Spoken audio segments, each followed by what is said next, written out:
Hello everyone and welcome to Chemia world. हम लोग इस वीडियो में पढ़ने वाले हैं क्लास 8 मैथमेटिक्स का चैप्टर 1 रैशनल नंबर्स, जिसको हिंदी में परिमेय संख्या कहते हैं। तो बिना देरी किए चलिए शुरू करते हैं। सबसे पहले हम लोग ये जान लेते हैं कि रैशनल नंबर किसे कहते हैं। तो ऐसा नंबर जिस नंबर को हम लोग p/q के फॉर्म में लिख सकते हैं उसे हम लोग रैशनल नंबर कहते हैं। जैसे कि 3/4, 4/3, 2/3, 0, 1/3, ये सभी को हम लोग क्या बोलेंगे ना, रैशनल नंबर। जैसे कि जितना भी फ्रैक्शन है सब के सब क्या आ जाएगा, रैशनल नंबर। लेकिन यहाँ पे एक बात ध्यान देने वाली बात है कि जहाँ पर हम लोग p/q लिखे हैं ना, तो p और q दोनों क्या है ना, इंटीजर्स होना पड़ेगा। और जहाँ पे q क्या होगा ना, कभी भी जीरो नहीं हो सकता है। मतलब p जीरो हो सकता है लेकिन q कभी भी जीरो नहीं हो सकता है। और p और q दोनों के दोनों क्या है ना, एक इंटीजर ही होगा। यहाँ पे p/q में p जीरो हो सकता है लेकिन q जीरो नहीं हो सकता है। ऐसा क्यों? तो चलिए इसको समझते हैं। क्योंकि कोई भी नंबर को अगर हम लोग डिवाइड देते हैं तो वैल्यू हमेशा फिक्स आता है। जैसे कि 6/2 में अगर हम लोग 6 को 2 के साथ डिवाइड देंगे तो कितना आएगा ना, 3, एक फिक्स वैल्यू है।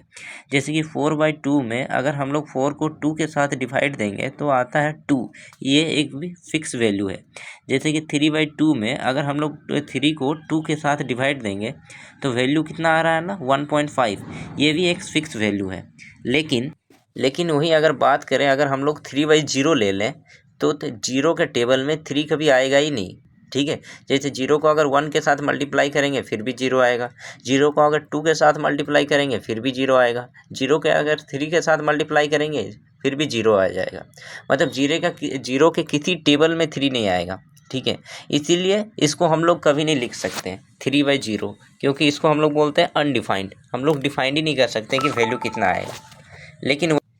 लेकिन वही अगर हम लोग बात करें 0/3, तो अगर हम लोग 3 को जीरो के टेबल में पढ़ेंगे, 3 0 जा 0 आ जाता है। मतलब ये एक वैल्यू आ सकता है। हम लोग देखें कि ऐसा नंबर जिसे हम लोग p/q के फॉर्म में लिख सकते हैं उसे रैशनल नंबर्स कहते हैं। लेकिन यहाँ p और q दोनों ही क्या होना चाहिए ना, इंटीजर्स। तो चलिए अब हम लोग समझते हैं कि ये इंटीजर्स क्या होता है। तो इंटीजर्स को समझने के लिए हम लोग को कुछ बेसिक्स जानना पड़ेगा। तो चलिए पूरा बेसिक्स से समझते हैं। तो शुरुआत करते हैं पॉइंट से। तो पॉइंट एक ऐसा सर्कल है जिसका डायमीटर नहीं होता है, या तो हम लोग उसका डायमीटर को फाइंड नहीं कर सकते, तो उसको हम लोग पॉइंट कहते हैं। और जब बहुत सारे पॉइंट को एक सीधी रेखा में अरेंज करके मिला दिया जाता है, जिसका लेफ्ट साइड में भी बहुत सारे पॉइंट्स हैं और राइट साइड में भी बहुत सारे पॉइंट्स हैं, तो जब हम लोग सभी पॉइंट्स को मिला देंगे तो उसको हम लोग लाइन कहते हैं। और जब हम लोग इसी लाइन में नंबर्स ऐड कर देते हैं तो उसे हम लोग नंबर्स लाइन कहते हैं। इस लाइन के बीच में कोई एक पॉइंट मान लेते हैं जिस पॉइंट को हम लोग जीरो कहते हैं। और इस जीरो के राइट साइड में जितने भी नंबर्स होगा, इस नंबर्स को हम लोग सबको पॉजिटिव साइन से डिनोट करते हैं। वहीं इस जीरो के लेफ्ट साइड में जितने भी नंबर्स होगा सबको हम लोग नेगेटिव साइन से डिनोट करते हैं। और ये जीरो ना ही पॉजिटिव और ना ही नेगेटिव साइन का होता है, तो इस जीरो को हम लोग इधर पॉजिटिव नॉर नेगेटिव। तो चलिए अब हम लोग समझते हैं इंटीजर्स के बारे में। तो नंबर लाइन के परफेक्ट फीट के जितने भी नंबर्स हैं सभी को हम लोग इंटीजर्स कहते हैं। जैसे कि 0 से आगे चलना चाहें तो 1, 1 से आगे 2, 2 से आगे 3, और अगर वहीं 0 से लेफ्ट साइड में एक कदम पीछे चले तो -1, उससे एक कदम पीछे तो -2, -2 से पीछे -3। ठीक है, -200, -300, 2000, 4000, जितना भी नंबर्स हैं, ठीक है, नंबर लाइन्स के एक परफेक्ट फिट, उस सभी को हम लोग बोलते हैं इंटीजर्स। लेकिन इसमें कोई डेसिमल नहीं आएगा, कोई फ्रैक्शन नहीं आएगा, क्योंकि डेसिमल फ्रैक्शन एक परफेक्ट कदम नहीं होता है नंबर लाइन का। इसका मतलब नंबर लाइन के पूरे कदम में जितने भी नंबर्स आएगा सब के सब को हम लोग क्या बोलेंगे ना, इंटीजर्स। तो अब हम लोग फिर से नंबर लाइन पे वापस आते हैं और देखते हैं इंटीजर्स के कितने टाइप है। तो हम लोग को पता है नंबर लाइन के बीच वाला पॉइंट को हम लोग जीरो कहते हैं। ठीक है, और नंबर लाइन के जितने भी परफेक्ट नंबर है, परफेक्ट कदम है, उसको हम लोग क्या बोलते हैं ना, इंटीजर्स। तो जीरो के जो राइट साइड में रहेगा उसको हम लोग बोलेंगे पॉजिटिव इंटीजर्स। तो एक टाइप हो गया पॉजिटिव इंटीजर्स, और जीरो से जो लेफ्ट साइड में रहेगा उसको हम लोग बोलेंगे नेगेटिव इंटीजर्स। और जीरो जो बीच में है, जीरो जीरो को ना हम लोग पॉजिटिव इंटीजर्स बोलेंगे ना ही हम लोग नेगेटिव इंटीजर्स बोलेंगे। नॉट पॉजिटिव, नॉट नेगेटिव, तो कितना हो गया, three types, positive integers, negative integers और नॉट पॉजिटिव और नॉट नेगेटिव इंटीजर्स। तो पॉजिटिव इंटीजर्स को ही हम लोग नेचुरल नंबर भी बोलते हैं। तो नेचुरल नंबर कहाँ से स्टार्ट होता है ना, वन से, क्योंकि पॉजिटिव इंटीजर्स भी कहाँ से स्टार्ट हो रहा है, वन से, और कहाँ तक जाएगा ना, इन्फिनिटी तक। मतलब कि जितना भी नंबर्स है वन और इन्फिनिटी के बीच में, ठीक है, इन्फिनिटी तक सभी नंबर को हम लोग नेचुरल नंबर बोलेंगे। इसीलिए नेचुरल नंबर का जो स्मॉलेस्ट नंबर होता है उसको हम लोग वन बोलते हैं।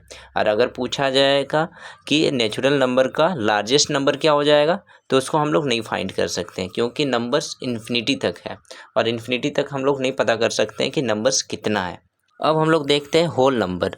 तो जब हम लोग जीरो को भी ऐड कर लेंगे नेचुरल नंबर में तो उसको हो जाता है एक कंप्लीट नंबर मिल जाता है, जिसको हम लोग बोलते हैं होल नंबर। तो जीरो से स्टार्ट हो के कहाँ तक जाता है होल नंबर, ना इन्फिनिटी तक।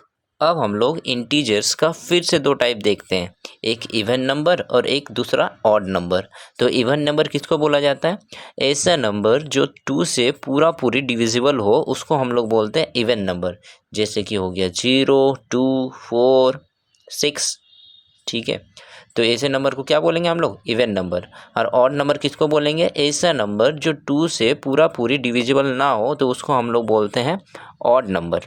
तो याद रखना है कि जब भी हम लोग ऑड और ऑड को मल्टीप्लाई करते हैं, कोई भी ऑड नंबर और कोई भी ऑड नंबर से मल्टीप्लाई करते हैं तो हमेशा उसका रिजल्ट ऑड आता है। और जब भी हम लोग ऑड को इवन के साथ मल्टीप्लाई करते हैं तो उसका रिजल्ट इवन आता है।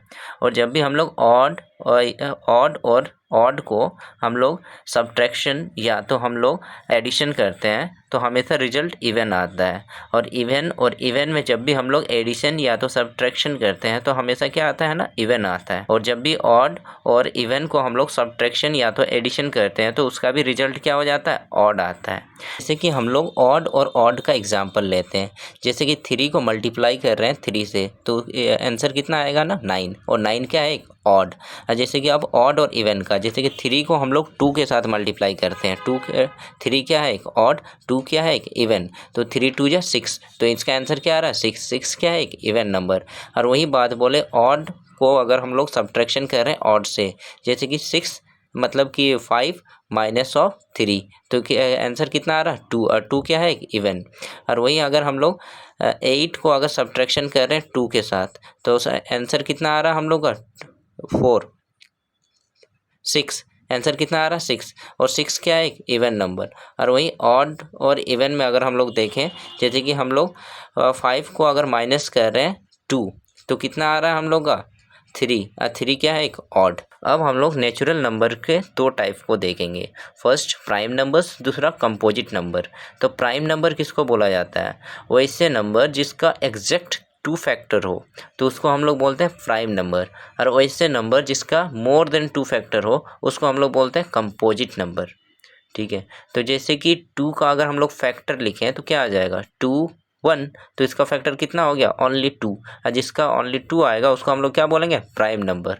और जैसे कि 3 का भी लिखेंगे तो 1 और 3, मतलब कि 3 किसके किसके साथ डिविजिबल जाता है, 1 के साथ और 3 के साथ, तो इसका फैक्टर कितना आया, 2, तो जिसका 2 फैक्टर आएगा उसको हम लोग क्या बोलेंगे ना, प्राइम नंबर। जैसे 5 का भी 2 फैक्टर क्या क्या आएगा, 1 और 5, क्योंकि 5 किसके किसके डिविजिबल में आता है, 1 के साथ और 5 के साथ, हो गया 2 फैक्टर को क्या बोलते हैं हम लोग, प्राइम नंबर। और वही कंपोजिट नंबर का बात बोल रहे हैं तो कंपोजिट नंबर में जैसे कि 4 का फैक्टर कितना आ जाएगा, 1 के साथ में भी डिविजिबल जाता है, 2 के साथ में भी 4 डिविजिबल जाता है, 4 के साथ में भी जाता है, तो इसका फैक्टर कितना हो गया, 3। और मोर देन 2 फैक्टर को हम लोग क्या बोलते हैं ना, कंपोजिट नंबर। और वहीं अगर इसका एग्जांपल ले ले 6, तो 6 किसके किसके टेबल में आता है, 1 का टेबल में, 2 का टेबल में, 3 का टेबल में, 6 का टेबल में, तो इसका फैक्टर कितना हो गया, 4। और जिसका 2 फैक्टर से ज़्यादा हो तो उसको हम लोग क्या बोलते हैं, कंपोजिट नंबर। तो ये भी इसका आंसर क्या हो जाएगा, कंपोजिट नंबर। नेक्स्ट वीडियो में हम लोग एनसीईआरटी बुक का चैप्टर 1 रैशनल नंबर का जितना भी क्वेश्चन होगा सभी का सॉल्यूशन फाइंड करने वाले हैं। अगर आप इंटरेस्टेड हैं तो चैनल को सब्सक्राइब और बेल आइकन को प्रेस कर ले, जिससे अगला वीडियो का नोटिफिकेशन जल्द ही आपके पास आ जाए। Thanks for watching. Wish you all the best.